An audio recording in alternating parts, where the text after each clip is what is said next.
Can you even afford to eat here? My sister's voice sliced through the velvet hush of the restaurant. The table laughed. My father chuckled into his wine glass. My mother smiled politely, pretending not to notice the sting. And then the waiter appeared. "Welcome back, Miss Trina.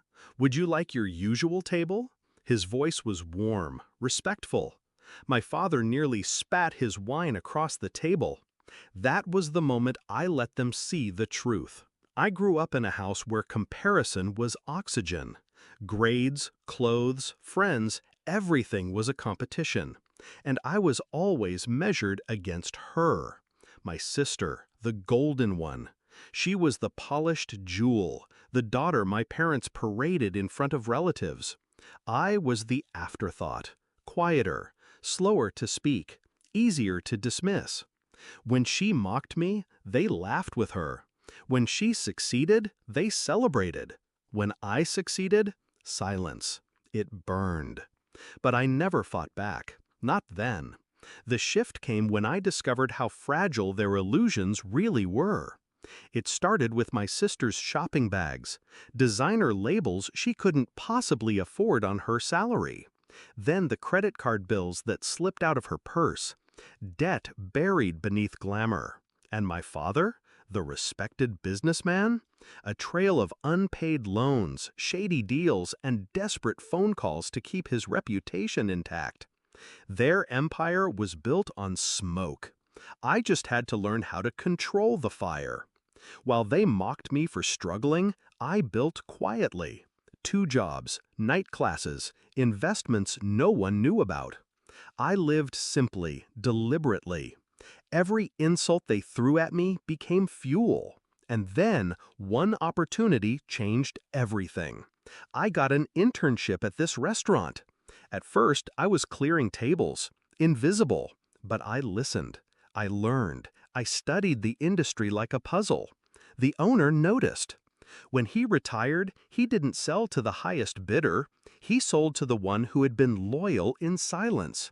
Me, the girl who couldn't afford to eat here, now owned the place.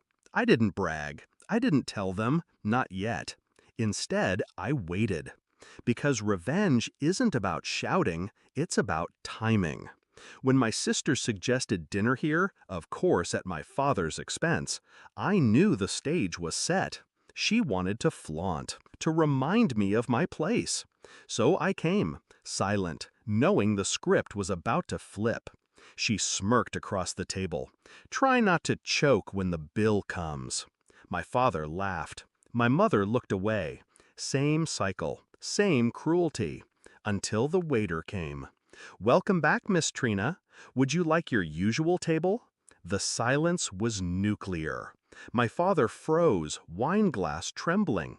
My sister's smile cracked. I leaned back, calm.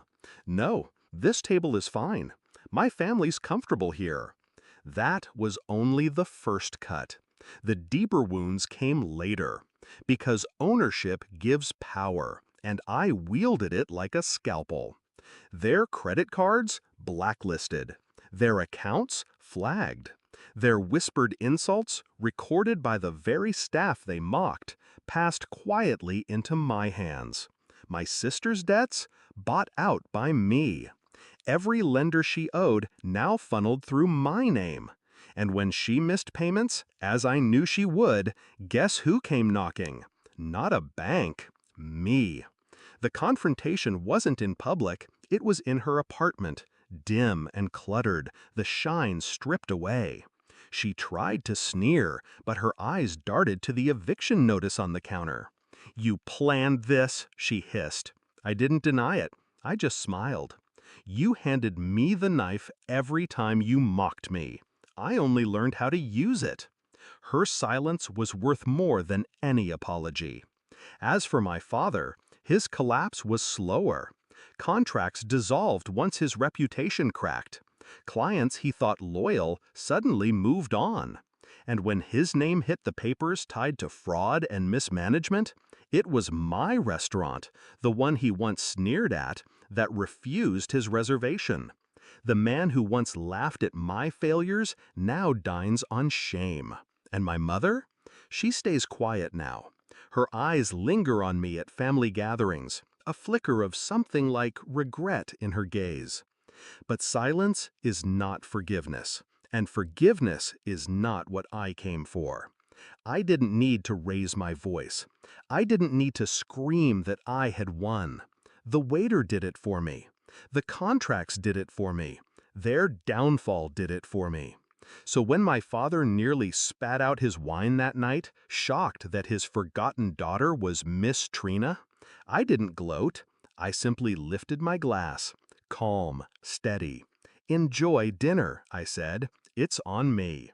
And in that moment, they understood. The family fool had become the one holding the check, the keys, and the power. Revenge doesn't always roar. Sometimes it whispers. Sometimes it smiles. And sometimes it greets you at the door with a waiter's bow. "Welcome back, Miss Trina."